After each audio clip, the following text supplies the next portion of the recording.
Hello and welcome back to the channel. In today's video, we'll be looking at the topic of sidekicks. Few heroes can succeed all on their own. When the going gets rough, you need a partner you can lean on. So I thought I'd go out and buy you one. Y'all have fun. That's a bottom bitch for you. That's why today we're doing a list of the top 10 best sidekicks.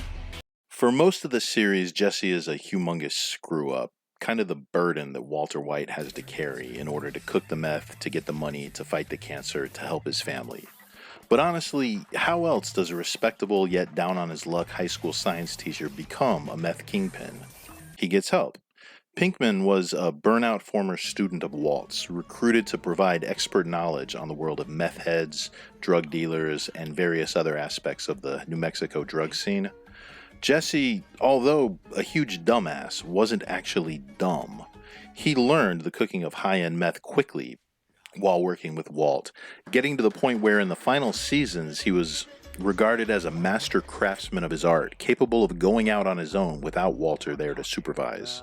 There was always a lot of tension in the unlikely relationship of Walt and Jesse, and that was one of the best parts of the whole show. But when it came down to the wire, Jesse could always be counted on to have his teacher's back. Azim, the noble Muslim warrior.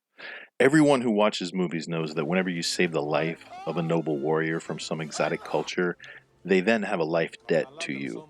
This was how Morgan Freeman began following Costner's Robin Hood on his quest for redemption and revenge. So Azim, armed with what has to be one of the most ludicrous swords ever, vows to follow Robin of Locksley until he can return the favor and save his life.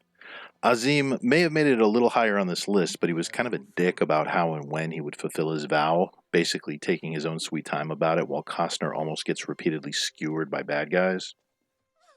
Before we move on to the next item on our list, I'd like to take a moment to ask that you remember to like the video and subscribe to the channel.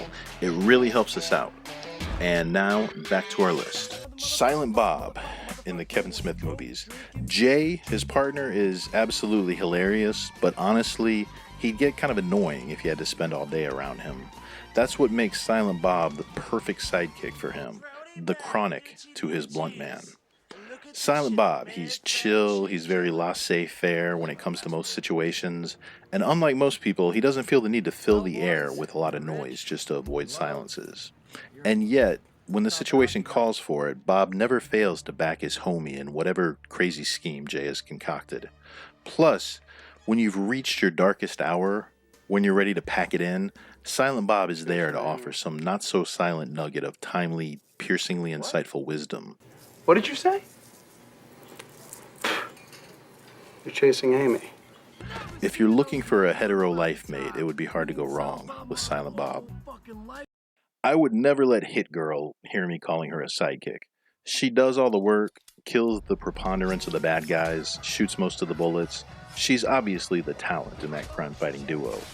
But the comic and the movie are titled Kick-Ass, so we're calling her a sidekick. This movie, it takes the worn-out trope of the gritty, world-weary, tough-as-nails warrior and makes it fresh by having it played by an adolescent girl. Hit Girl's presence turns Kick-Ass from a wannabe nerd in a green wetsuit into a true crime-fighting force to be reckoned with. Gabrielle starts out as an average peasant girl. Her life changes when she and her family are saved by Xena. Gabrielle, completely in awe of the warrior princess, tags along in spite of Xena's protest to the contrary. Eventually, their bond grows to be every bit the soulmate life bond pairing that Jay and Silent Bob have. Xena goes through some really epic stuff in her journeys, and Gabrielle is right there by her side every step of the way, growing to be a skilled warrior and a complex, compelling character in her own right. When Xena originally aired, I was just a wee lad. This show, I swear, was right up there with Baywatch for hormonal teenage guilty pleasures. At least once an episode, I'd be watching Xena and Gabrielle interacting, and I'd find myself saying, "Holy crap, they're gonna kiss." Sherlock Holmes must have a Dr. Watson. It's just like in Doctor Who, how the doctor needs a companion alongside him to humanize him, Otherwise, he'd turn cold and have no empathy for all the silly humans around him. Basically a god looking upon ants. It's the same thing with Sherlock. He has near superhuman intelligence and powers of observation. It makes the regular world, filled with stupid-seeming randos and normies, seem very slow and boring to him. Without Dr. Watson's companionship, Holmes would be a coke-addicted shut-in spiraling down the dark void of madness in his own brain. So yeah, Watson, way to hook a brother up. Now, whether Watson is portrayed by Martin Freeman, Lucy Liu, or Jude Law, he's really the glue that holds the cracked pieces of Sherlock's psyche together. Frodo, you say? Wasn't he the main protagonist of that story? To that, I say balderdash. With the tiniest bit of discernment and reflection, it's obvious that Samwise Gamgee was the main character of Lord of the Rings. On the long hike to Mount Doom after Sean Bean bites it, we're told the story through Sam's point of view, his thoughts and his feelings. Frodo, he just looks sickly and occasionally grunts a little bit, while it's Sam solving the problems, doing the fighting, and arcing his character like an absolute boss. But Frodo was the ring bearer. Yes, Frodo carried the ring, but Sam carried Frodo. Come on, Mr. Frodo. I can't carry it for you, but I can carry you. Come on!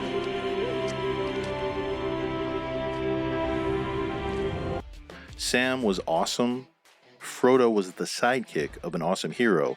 Therefore, by the transitive property of heroism, Frodo belongs on this list of sidekicks.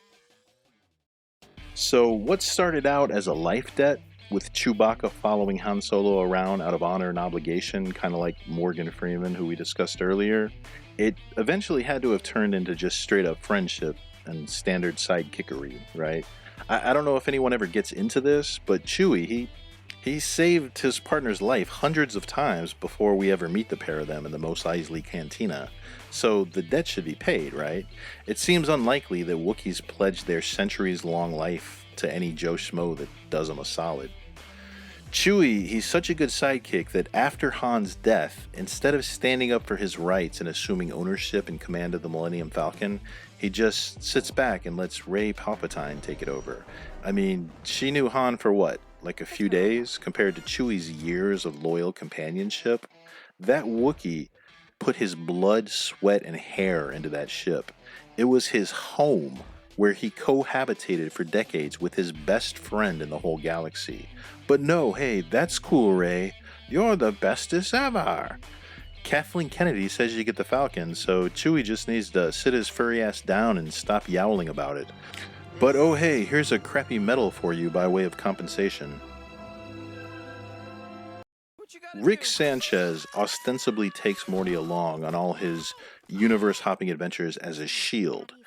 Being a wanted fugitive throughout the whole galaxy, the only thing that really keeps Rick from being caught when future tech aliens scan for his monumental intellect is to be physically near someone so stupid that it balances out the readings. So that's a funny joke and all, and Morty really does start out the series as very meek, cowardly, and kind of stupid. But by the later episodes, though, Morty shows himself to be smart, brave, and willing to call Rick on his BS like really nobody else can or does. Even when he's put in amazingly bizarre, mind-blowing situations like being called to the White House by the president to save the world, Morty has the same jaded, been-there-done-that attitude that Rick has. Now, Morty, he does still have his foibles. He's still terrible with women.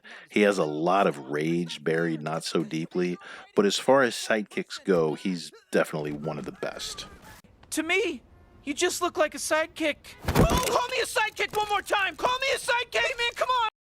Not only did Bronn have the best one-liners in all of Westeros, but he also reigns at the top of our list. The mercenary found himself doing double duty as world's best sidekick to two Lannister brothers throughout the events of Game of Thrones. Great sidekicks, they up a hero's game by compensating for their shortcomings. Tyrion, he was all about brains over brawn. Not brawn, but brawn. Yet Tyrion, he always seemed to end up in life-threatening encounters. Without a strong right arm at his side, his journey would have ended much sooner. Not only is Bronn a strong right arm, but more specifically, he's a strong right hand, which is exactly what big brother Jaime Lannister found himself in need of after having his cut off. Normally, a legendary fighter of incomparable skills, Jaime suddenly had to deal with the evils of the world through means other than by his sword. He, like the dread pirate Wesley, should have learned to fight with both hands. I'm not left-handed either. Thankfully, though, Jaime had Bronn to rely on. Now, some may say that Bronn's motivations were a bit too mercenary and that true sidekicks should be motivated by virtues other than pure self-interest, but when the cards were on the table, Bronn showed his true colors. He was paid by Cersei Lannister to kill both of her brothers, and what does Bronn do? Honestly, I think Bronn was still kind of making up his mind what he was going to do in the moment. But he eventually came down on the side of the good guys, like a true sidekick. And that does it for today's video, guys. Thanks for going on this journey with us. Let us know how you liked it in the comments section. And also, please remember to like the video and subscribe to our channel as we bring you more thoughtful and intriguing content in the future.